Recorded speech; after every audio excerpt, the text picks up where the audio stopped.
Yep, I think the timing's out.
Hello guys, wow, what a, it's been a weird couple of weeks to do with the Lada.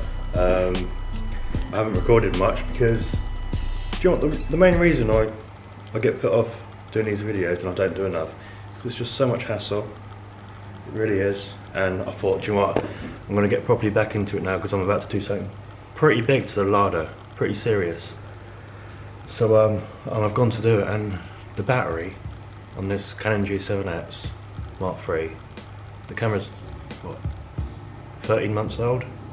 I just had to buy a new battery for it. So yeah, got a new battery now. Hopefully we'll have no more issues, but look what's happened. Long story short, driving along, heard a bit of a rattle, thought it must be the timing chain or the tappets, can't be much else. So I assumed it was fine to drive on. The cam pulley snapped, so probably bent a couple of valves. Anyway, I'm not going to waste time trying to sort that engine out because I did have bigger plans for the future, and then bigger plans, well, I've put the plans into action now, so just getting the new engine out of the owner vehicle. So it's a 1.8 VVT engine for the MX-5. It's done 80,000 miles, and it's going to go right in there. So yeah, and hopefully I'll keep the videos going this time to be able to do it. But I'm armed with multiple memory sticks. I've got 3 batteries now, so hopefully no issues like we had before. So first things first is to sort this absolute mess out. Yeah, absolute mess. And once we do that, we can, I mean, it might even run just from, you know what I mean? It's a bit, yeah. So let's sort this out and see what, everything's loose, by the way, everything is loose. It's not been put together very well, but we'll figure it out. So the plan with the MX-5 engine, I've got this MX-5 quite cheap off of, not a friend, but marketplace post. He was breaking it, and I just decided to just buy the whole thing, get it dragged back here. He's attempted an engine conversion to the VVT engine. It was an NB1 before, and he's not got it running. I spent some time trying to get it running, nothing. I'm friends with the guy who sold him the engine, so I So he vouched for it. It's a good engine and it runs well.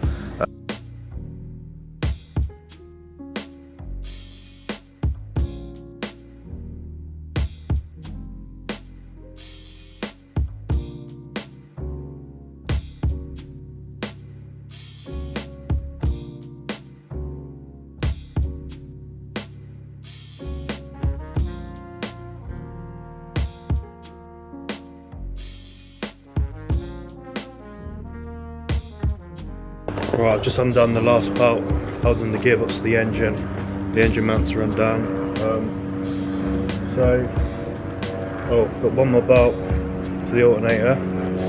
Get the alternator power wiring off, undo the fuel lines, and then hopefully she should just slide out gracefully. Let's see.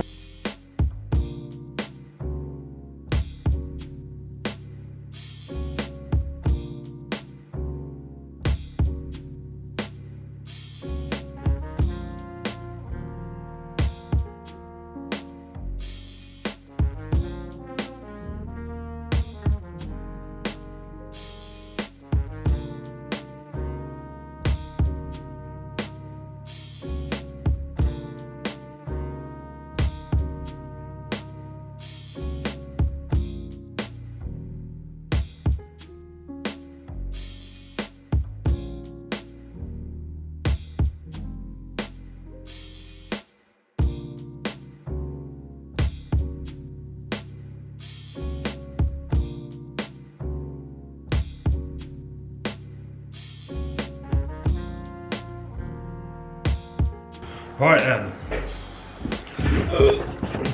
engine's out.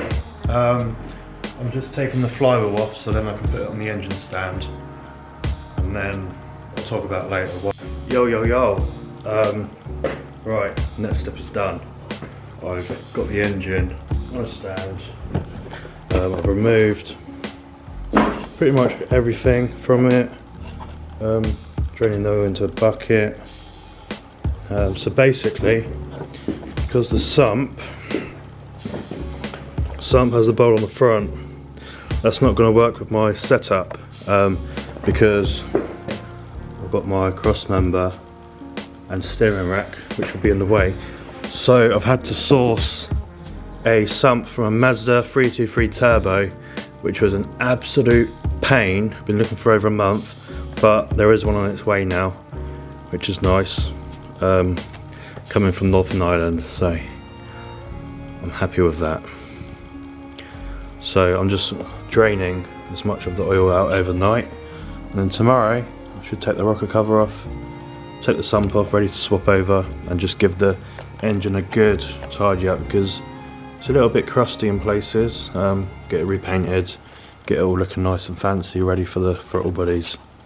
So yeah, as far as the engine bay is concerned, I want to raise the subframe. I wanted to do that before I done the MX-5 swap.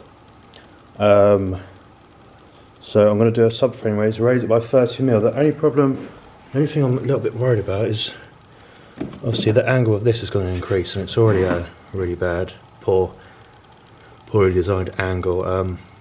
But I'm going to figure that out when the time comes. Maybe I can get a double joint, or I can get a universal joint on the other side, and then have this somewhere else.